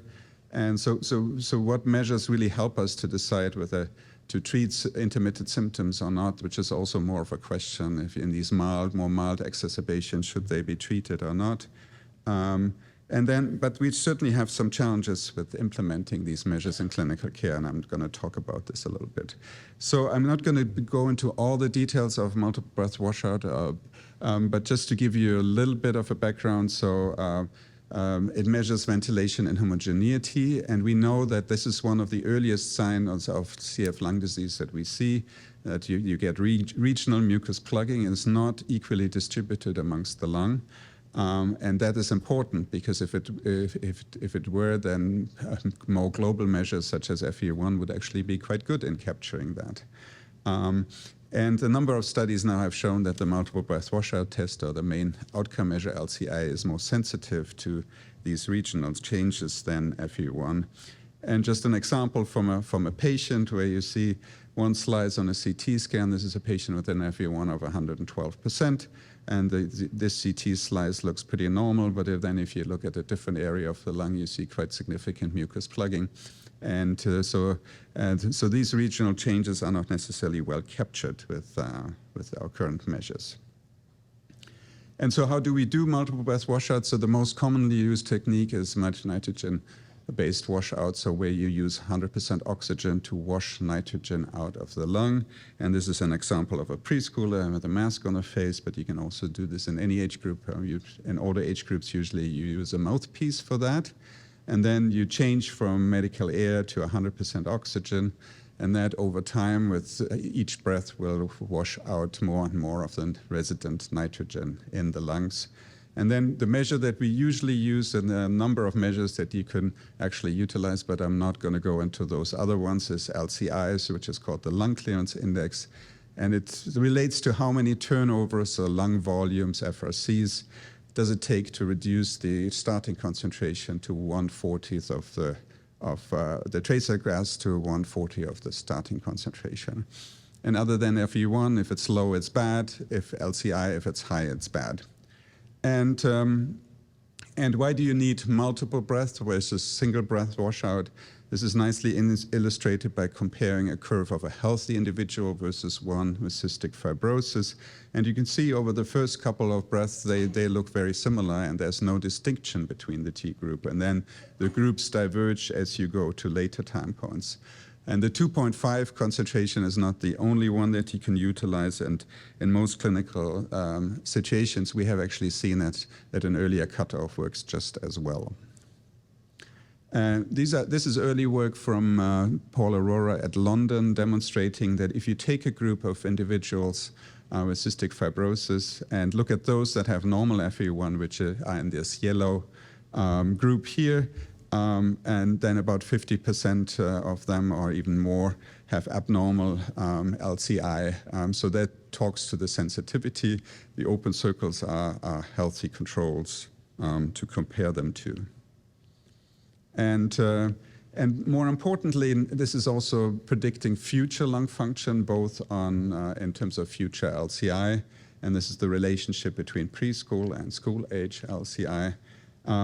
But also that the preschool LCI will predict whether somebody is likely to have an abnormal FEV1 later on. So, and then I shaded this in bluish. Not everybody who has an will end up with an abnormal FEV1 at this time point, but certainly over time that the proportion increases. So what have we learned from clinical trials? And I don't have the time to summarize all of them. I'm just going to highlight a couple of data. The first one was the study that I did with Jane Davis, where we looked at ivacaftor in patients with normal lung function based on FEV1. And we included patients that had an LCI in the abnormal range, and we did a 28-day study. And what we saw was improvement in the LCI in the ivacaftor group, and lack of improvement in the placebo group. And this was a crossover study that captured this abnormality. The critical part is not only the signal that we saw, but that you could see the signal with if you do a post hoc sample analysis with a much smaller sample size, and they made it interesting not only for focusing on the specific group of patients with normal FEV1, but as an outcome measure overall. And actually in Europe, the EMA has accepted for the 6 to 11 Orkambi or LUM-IVA studies LCI to be the primary outcome of this cohort, and this was the first study where this was the case. And I'm just showing the data in terms of the effect of reduction of LCI in patients on LUM-IVA, which was not seen in the placebo group. But so it moved forward pretty fast and as a potential endpoint, not quite as fast with the FDA at this point. But we could also show that that interventions in early life, such in the preschool range, and many of you may have participated in the SHIP studies, which was the studies on saline, hypertonic, and preschoolers, where we could show that in the hypertonic saline group, there was a positive treatment effect that was not seen in the isotonic saline group of the intervention. So quite consistently improvements in LCI, and more recently, for the CFTR modulator story for ETI. This is the ETI study in preschool children. You again can see the changes in sweat chloride in the upper panel and the changes in LCI in the lower panel, and again a significant reduction that could be nicely captured with this outcome measure that you wouldn't be able to capture with FEV1. And just to highlight, if you look at this in a broader age group, which was done in the PROSPECT study, where you see FEV1 in the upper panel and LCI in the lower panel, I think the key the key message here is that you see a clearer treatment effect. And you see about, if you look at this in percent difference, there was about a 2% change in FEV1 and about a 6% change in LCI, so 3 times the signal in terms of the delta between the two outcome measures. But what about the clinical setting? And you may be aware that in some European centers it's already been transitioned in the clinic. And we learned a bit from observational studies, but also from some of our interventional studies. And I'm showing you here the data for the baseline of the patients that were included in the SHIP study. And if we look at how many of these patients had abnormal lung function based on LCI at that time point, it was actually 3/4 of the population, so quite significant. Of course, these are data pre-Trikafta, and things will change with the introduction of ATI in clinical care. But what about trajectories over time? And this was an observational study that we did in preschool children, looking at the evolution of LCI in patients with CF versus healthy controls. And it was really important to include healthy controls so we can understand the differences.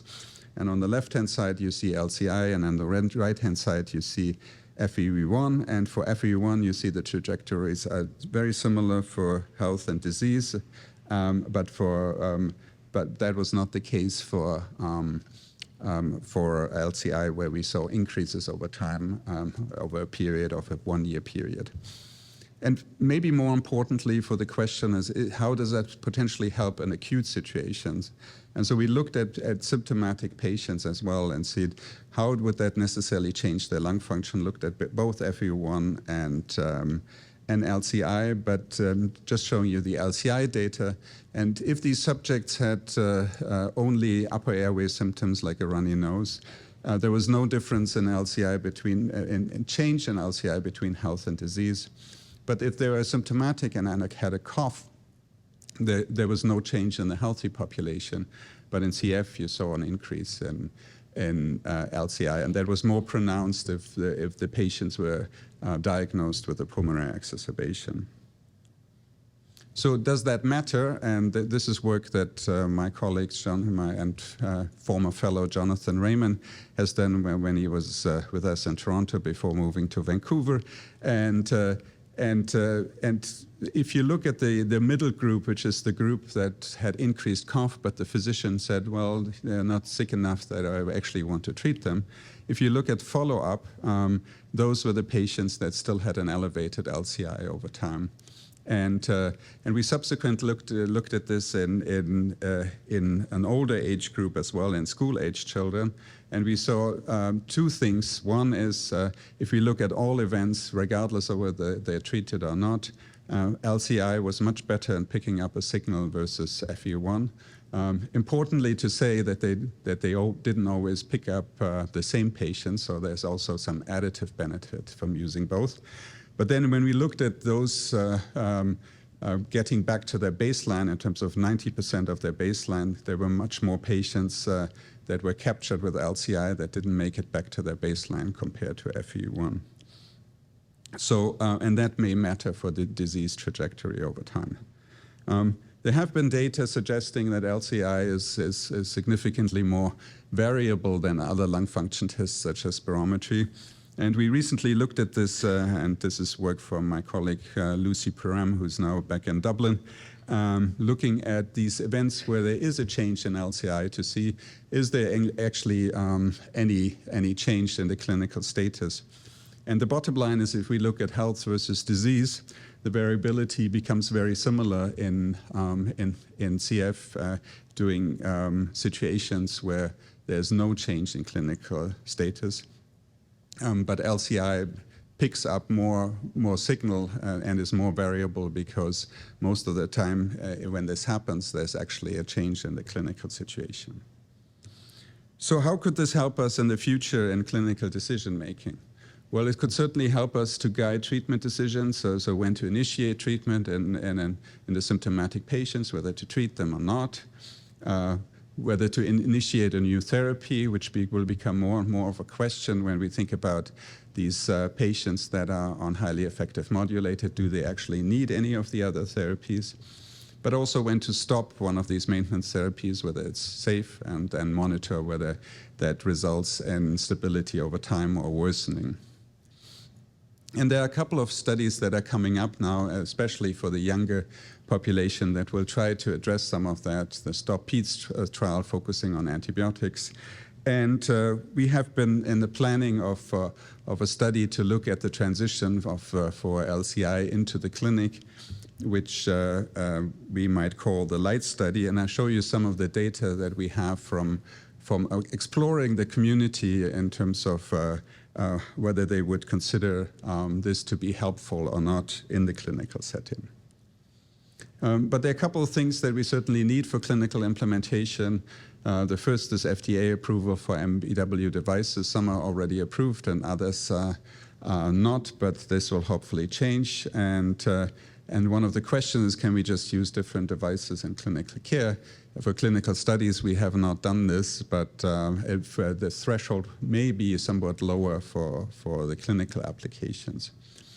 But what I think what we need, at least to make it reimbursable in North America and in the United States, is evidence that using LCI is changing clinical care and treatment decisions. And so I think that's what we try to work towards. And we get some funding from the CF Foundation to explore this as the basis for a potential future study in form of a leadership advancement grant that we received. And the primary objective for this is to determine the feasibility, clinical equipoise, barriers and opportunities to conduct the study. But then we wanted to gather information from the CF community, both from parents as well as caregivers, to see how they would see they would see this useful as an implementation tool.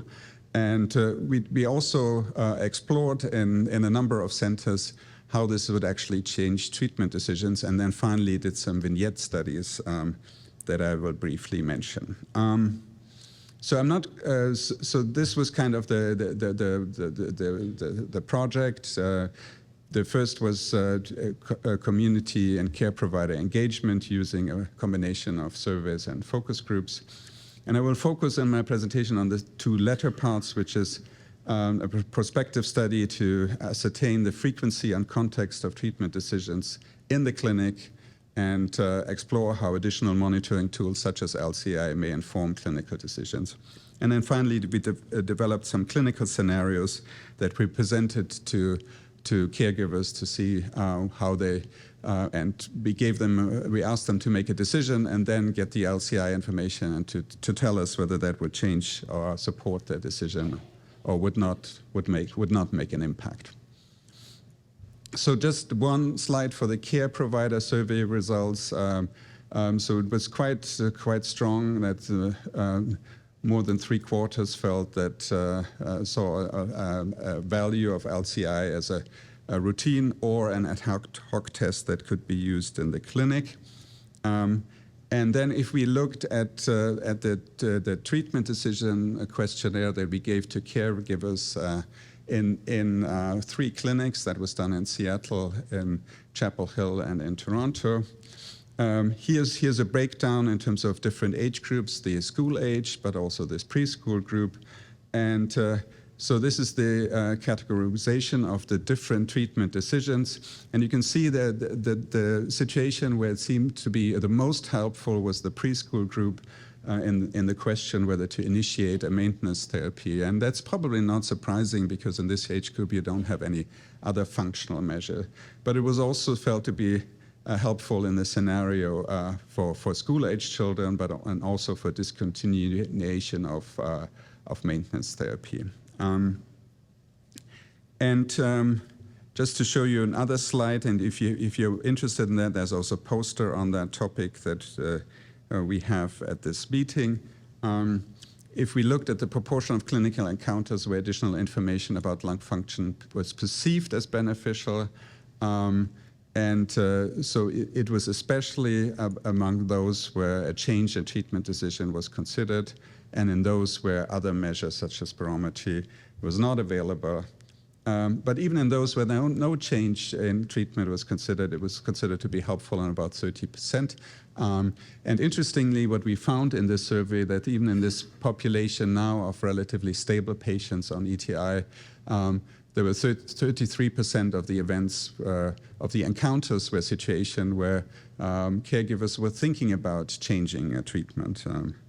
And I actually thought that percentage would potentially be lower. And then just finally, just one slide from the vignette study where we gave 10 cases to caregivers and say, okay, here's the scenario, what's your treatment decision, and then would you change? And then we gave them the results for the LCI, and then would that change your treatment decision? And you can see in about 30%, the response was that it did not impact their treatment decision, and that was regardless of what the situation was in the clinic. There was even about over 50% of the situations, caregivers felt that LCI supported their clinic decision, their clinical decision, and in about 20% it changed their decision. So this is kind of the summary of that. So in 18%, LCI changed the decision. In 58%, it supported the decision, and that is in line with what was supported by Alex Horsley in a publication from the UK. In their assessment, it was 30% of cases where LCI had a partial impact on decision making, and about 20 where it has a strong impact. So these numbers are quite encouraging of being able to demonstrate that in a more definitive clinical study, and we feel that it makes sense to move forward with that. So in summary, capturing early lung disease is challenging, and this used to be a pediatric problem, but not anymore. So you guys will have to deal with that as well. LCI is more sensitive than spirometry in capturing changes in the clinical status as well as treatment responses. And by now it's used mainly as an outcome in clinical trials, at least in North America. And there are some hurdles that remain to move the test into routine clinical care. But I think we have to work this out because there's certainly interest in the caregiver community to do that. And with that, I would just want to thank and acknowledge some of the team members of the LIGHT study, including Lucy, who used to be a fellow with me and is now in Dublin, Ireland. Stephanie Manning, who's the lead research coordinator, Stephanie Davis from UNC, Margaret Rosenfeld, and Todd Edwards, as well as Sanja Stanjonovic, who's our lead statistician for that. And I also want to acknowledge the funding from the CFF Foundation for both this pilot study, but also for our MBW core as a national resource center. So thank you very much. Happy to take questions. So if there's any questions, please come up to the mic or send us your questions. And I just had one are doing clinical trials are especially in older adults, and as we think we should start doing, how long it takes to do the LCI is always a concern, and we get feedback from patients.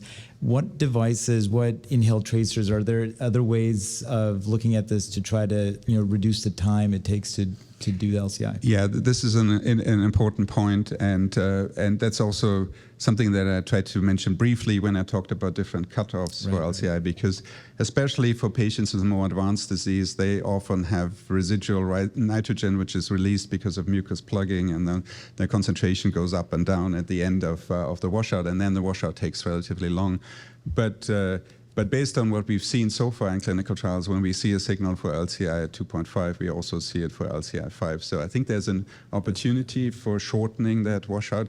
There's also an opportunity for reducing the number of tests that are needed. So we're currently looking at some of the data of if we just use the first measurement that we do, how well does that represent the situation for the overall LCI? And I think there might also be a bit of a difference of what we do in a clinical trial versus what we do in the clinical application.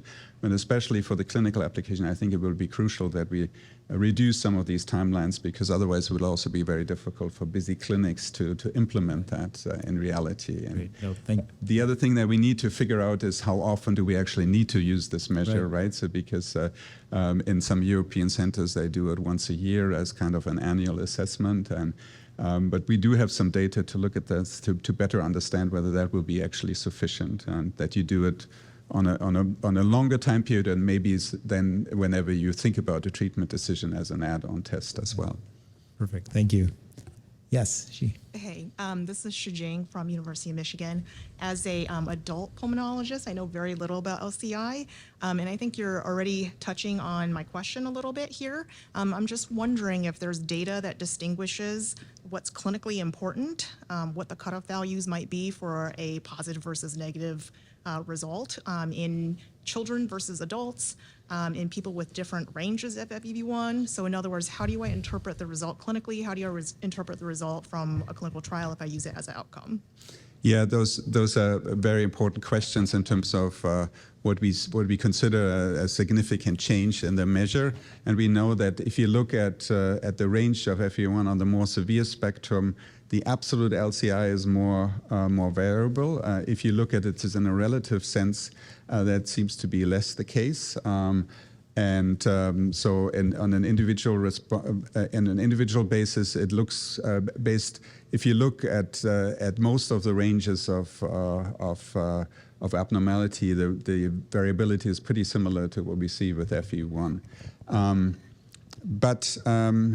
But there's still more data that we need to explore in adult patients and on the more severe spectrum, and I think that will be important. And there are some upcoming studies where we might be able to do this, because I mean, some of the data, like the prospect study data, look promising that you might be able to get a clearer signal with this versus FEV1, but mostly the focus has been so far on younger children, and the main reason was also because we don't have any other measure, right? So for the older subjects, we have FEV1, but now with the majority of the adult population moving in this more normal range of FEV1, I think we need to consider. I think if you have bad lung disease, FEV1 tends to work pretty well, and this has been our workhorse in the past, and it's probably going to be for that population in the future. But the spectrum for its utility in clinical care and for interventional studies is likely larger than what we've looked at to date. And if kind of a long-winded answer, sorry. No, it's good, because it's like, and if you had to speculate at what point in the spectrum of lung disease, structural lung disease, where it would be sort of LCI would be more helpful, Well, I mean, it certainly looks that it's more on the milder spectrum of lung disease. We also see that some of the interventions that in the more severe disease spectrum, that improved mucus clearance can actually open up areas of the lung that are pretty diseased and worsen the measure. So, and I think that the other thing that we need to learn more about is this measure is not always going to give us the same answer as FEV1, and Harm Tiddens always talks about this multimodal monitoring that our pilots do in the airplanes, because one measure doesn't necessarily always give you the same information as another, and that might also be a way that we can use it in the clinic, that we say, okay, we are not quite sure what we should do right now. Let's do an additional measure that can help us to make that decision, and I think this is also an important way of looking at it. And a comment on sort of comparison and relationship with imaging modalities like come to my talk tomorrow. I'm going to talk about this. There's some examples from the High Point study. No, so there seems to be quite a good correlation between LCI and what we see in terms of ventilation defects on hyperpolarized gas imaging.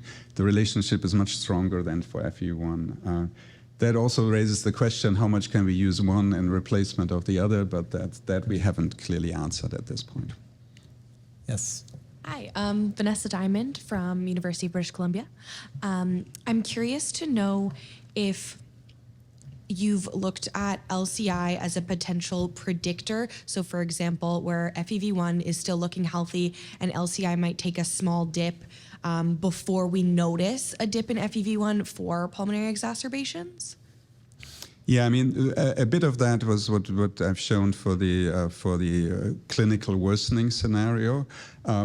But in terms of looking at this in the clinical situation, that's something that we will further explore in some of these upcoming studies. And I think, and that may also change our way in terms of how we think of some of these interventions. And I've been in discussion with Margaret Rosenfeld about planning a study where, because the future of airway clearance in our population is likely not that everybody will be on the same regimen, and so we have to define the subgroup of those that might actually benefit, and that might be one of the tools that might help us to say, okay, as a sensitive tool early on, can we use that to define the subgroup and then see whether treatment in that situation is actually still beneficial or not. And so we need to figure this out.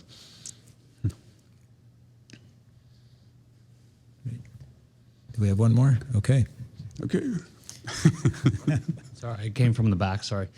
Any evidence for LCI differences in, say, asthma bronchiectasis from non-CF patients and then CF bronchiectasis patients, and whether or not we can utilize that to almost tease out, previous talk about asthma versus CF, and even just saying CF and then non-CF bronchiectasis?